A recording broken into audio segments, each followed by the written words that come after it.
participant in community and public safety around topics, including criminal justice itself. And with the Office of Community Safety having been officially incorporated into this city's new form of government structure just a year ago, there's been some very significant progress that has been made in integrating our core safety services. And with renowned legal expertise, which undoubtedly Chief Barnett has, a strong managerial pedigree, which talk to people, he's got it.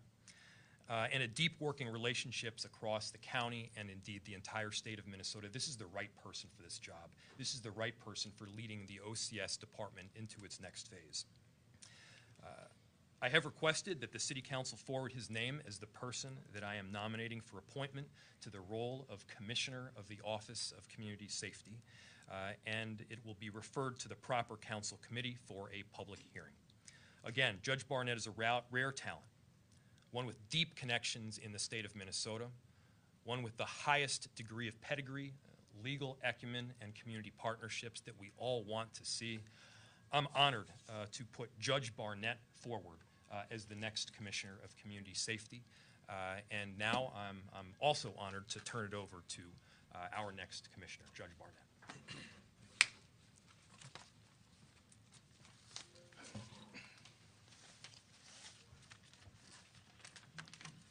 Well, good morning. Excuse me. Thank you, Mayor Frey. Thank you all for being here today. Thank you to my friends and mentors who are present, and especially thank you to my wife who's joining us today. I stand before you humbled and honored to accept the nomination of the next Minneapolis Community Safety Commissioner. I'm deeply grateful for the trust and confidence, Mayor, that you placed in me. I know that public safety is a top priority for Minneapolis, the residents who live here, and this administration. I'm dedicated to implementing effective strategies that address crime prevention, community policing, and the overall safety and well-being of Minneapolis residents and visitors. I'm grateful for the opportunity and eager to work collaboratively with local, county, and state leaders to develop innovative solutions that promote safety and foster positive relationships with law enforcement, the city, and the community. I'm committed to serving all residents of Minneapolis with dedication, respect, love, and integrity. The mayor and I have had some discussions over the last few days, and we've discussed the significant pain that the city has experienced and the need to continue to find ways to come together to heal, rebuild, and reimagine public safety. We agree that this can only be done through transparency and accountability. Public safety is a shared responsibility. If confirmed by the City Council, I will need everyone's support and help. It will be an honor to work with Mayor Frey and all the talented leaders behind me. My plan is that I will work to build a culture of trust where every resident feels respected and heard. The journey towards every citizen of Minneapolis feeling safe and protected is challenging. There's no quick fix.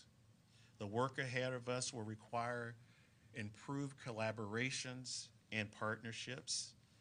I recognize the best solution often comes from listening to each other and learning from each other.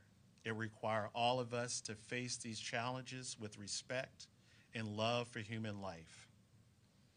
We have an opportunity here to be an example for the rest of the country in finding a way to reimagine public safety, and I want to be a part of that.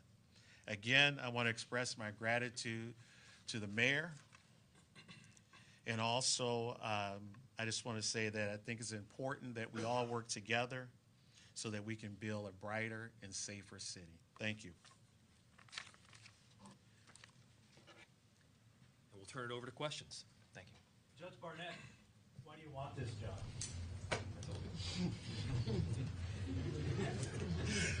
Well, you probably heard the mayor say, I told you. You know, the mayor's asked me that same question. I've had that question asked a lot about why do I want this job. I think it would be comfortable to continue as a judge in Hennepin County. It's something that I know, something that I've been doing for the last 17 years.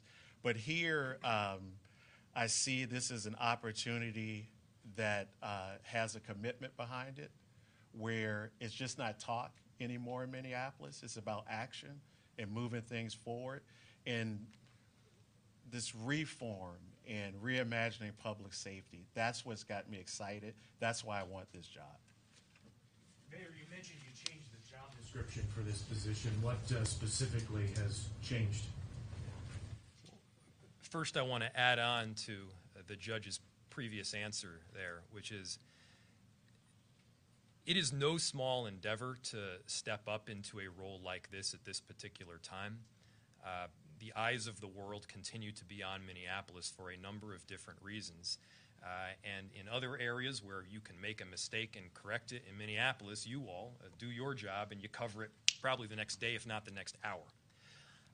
And setting up an Office of Community Safety, integrating these approaches, is not one that is without flaws in doing so. It's tough. This work is hard.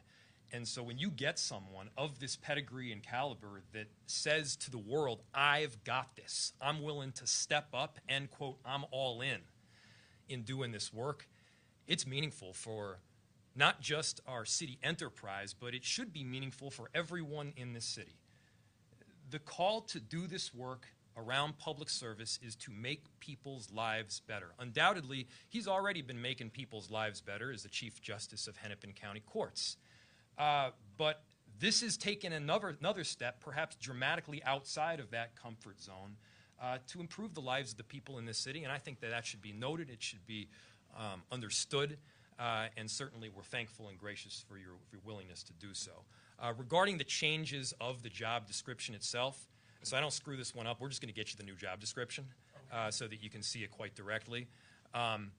We wanted a lot of the focus to be on management of these respective departments. And when I talk about management, it's not management of, telling the firefighters which direction to point the hose. It's management and coordination of these different entities. Now, that was clearly part of the job description before, but there have been a number of different things that we've added in to make sure that some of the administrative pieces were handled, that the implementation of programmatic changes were also included in them. Some of them have come to life in this last year. And, this happens, I think, with every single job that you create. You create the job, you set up the expectations, and then you more fully understand what you want in it. And so you change the job description around. I don't think anybody should be surprised about that. That's just good governance and good business. And so, yes, we have that. We'll get you the specifics. Well, on that note, could you state what you expect out of this job? I can. So first, this is the person that is coordinating these 5 entities. Just to go through them, this is 911, emergency management, police, fire, and violence prevention that report up to the Commissioner of the Office of Community Safety. It's managing the approach, it's integrating it, it's making sure that the right hand is talking to the left hand and all of the other hands.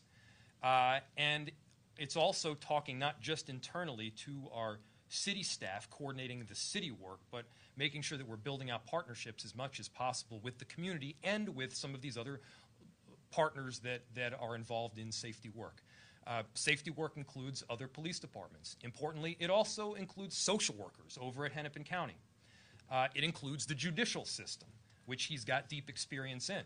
One of the big reasons why I think that, and I know that he's the right person for this job, is, again, he's had this overarching vantage point that few other people could possibly have given his role. He's seen what happens when things break down. He's also seen what happens when things go right. To have a person that has been of that mindset with that kind of comprehensive vision, I think will help a whole lot.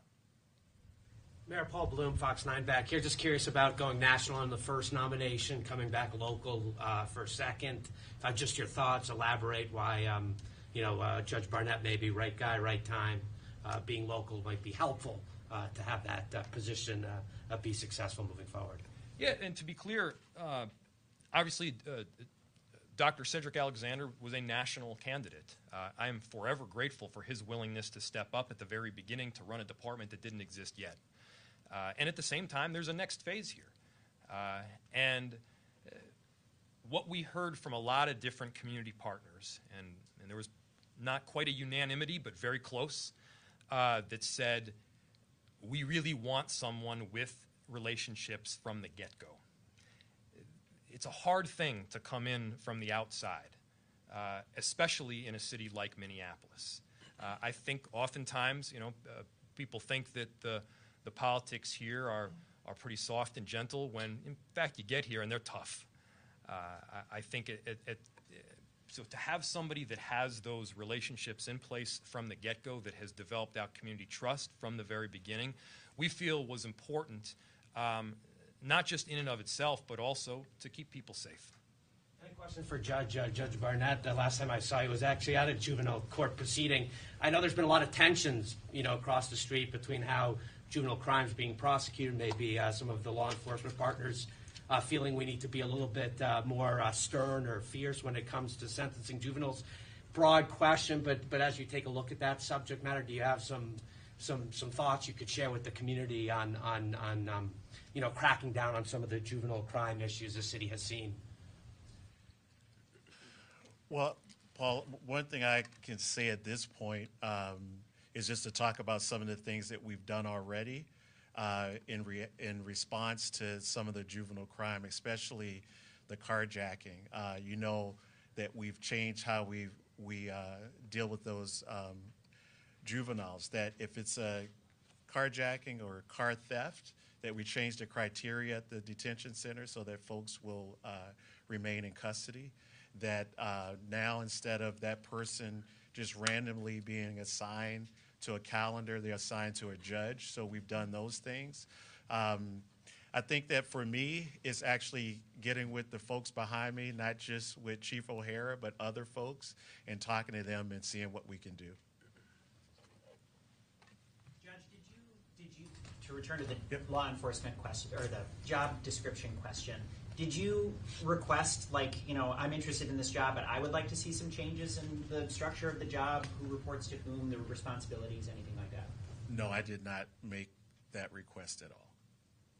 Can you also speak about being, Director Alexander, Commissioner Alexander was a former police chief. You're coming at it as a prosecutor and actually longtime public defender before your time as a judge. And I'm curious about, not having that sort of beat cop experience and coming into this job and how that shapes your approach to the role. Well, I just to be clear that I think that the 5 department heads behind me are the experts in that area. And so my plan is to learn from them and to get their advice and their opinion. I know from my experience as chief judge, I didn't know everything, and that I had to rely on the talent around me, and that's what I'll do here. Chief O'Hara, I don't know what kind of a relationship you have with Judge Barnett. Obviously, you haven't been in town all that long, but can you speak to what kind of relationship you have and what kind of relationship you hope to have going forward? Well, obviously, I'm still relatively a newcomer here, coming up on my first year being in Minneapolis. But I had the pleasure of meeting the judge, chief judge, as soon as I got here. And I can tell you he's been very helpful to us. And to me personally in particular, along the way, trying to figure out, in some ways, the enigma of different layers of bureaucracy and different government agencies that have a stake in some of the problems that we face. And as the chief judge already referenced, he was key to helping us trying to figure out how to have greater levels of accountability, particularly over juveniles and kind of the explosion of a small group of juveniles repeatedly being involved with auto theft and escalating crimes. So yes, I'm very thankful for all the help the chief judge has given us, and it is already, producing results for the city. And how about Moving forward, what type of relationship do you hope to have with him as you'll answer to him and the mayor? Yeah, well, myself and the other department heads behind us just found out about this a few minutes before you all did. But we're thankful, at least I'm thankful, that it's someone that we know and someone who's already been helpful to us, because certainly we have a whole lot of work to do going forward. We have time for 2 more questions. Chief Justice Barnett, do you have a message for community, especially people who live in areas where there is a high volume of crime, where they are looking for relief, they're looking for true leadership to lead them to the next level, to peace and tranquility in their neighborhoods? Is there a message you have to community about working with them and step to make sure that there are changes? You know, one of the things that the mayor and I talked a lot about when it comes to community is just that piece about accountability and transparency. And that's going to be so important for us going forward. We have a lot of work to do in that area. We know, and I talked about it a little bit earlier, about the pain for the community. So this is hard work. People have to have some patience because we're planning to do something that no other city's done, and that's really reform our the way we do policing in Minneapolis. Last question. Okay, thanks. Chief Judge, one of the first biggest pressing issues facing the police department right now is staffing. Numbers of cops are at historic lows, and recruitment and retention is a big deal. How do you plan to approach that? Right there. Right there. That's how I plan to approach it. You know, the staffing shortages and recruitment is an issue across the country. We see it in the courts. You know, right after being chief, the pandemic hit, and then we had this mass exodus of employees and things. So we too have seen that, and I think the most important thing for me to do is to really understand what Chief O'Hara has done, you know, and where is it that I can help and improve or enhance the recruitment, the retention, you know, all those things. So until we really sit down and talk, until then, I'll hopefully have a better answer for you. But that's my thoughts now. Thank you all. Thank you, everybody.